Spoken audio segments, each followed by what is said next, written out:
vehicle to create freedom for ourselves and for so many people. And then we talked about honoring the journey and the process that we went through, because it was perfect. At the time, it may have been really uncomfortable and felt dysfunctional, but it was exactly what we needed. So really honoring the process. And we talked about the principles that this was founded on, the vision, the mission, the undying, unstoppable. I think one of Dan's quote is that, you can't stop a mission whose time has come. And this thing was unkillable, the vision. That's what attracted us and kept us all, the persistence.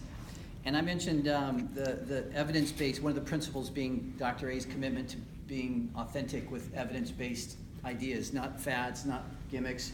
Back in the day when all we had was just the BSIM philosophy, it was based on the best science available at the time, which is the National Weight Control Registry. And it was a guiding principle that evolved into the habits of health, that evolved into all the things that we have now. So those principles of transformation, we really wanted to honor the fact that we are a transformational organization. This is not and we can start with somebody just wanting to lose a few pounds, and that's okay, but really, once they get into this community, they realize it's much more than that. It's about transformation.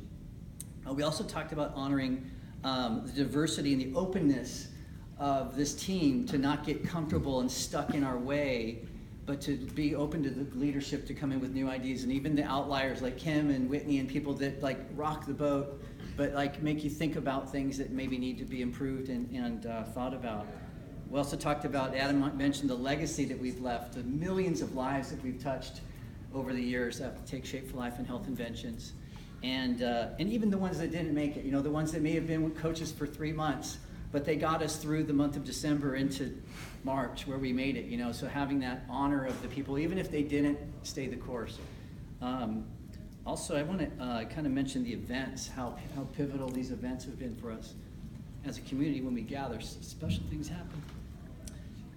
And then we talked about the who, and we've already mentioned everyone, but I wanted to add a couple that didn't get mentioned, and that was the DSA, being, we have a hard time sometimes seeing ourselves as a DSA, direct selling company, but we are in the relationship business, and we've been honored by them numerous times for the things that we're doing. And as a matter of fact, Mona's here, that we're the only company that has 3 board members on the DSA. So not only are they honoring us, they're bringing us in, we're taking them to the next level. We're evolving the whole relationship business to the next level. And I think we should honor the fact that, this is a hybrid model. It's hard to put a DSA cap on us or an MLM cap on us, but we're influencing that whole business model in a positive way. And that's because of the leadership here. And we did say, we have to mention Allison, because we probably wouldn't be here without her.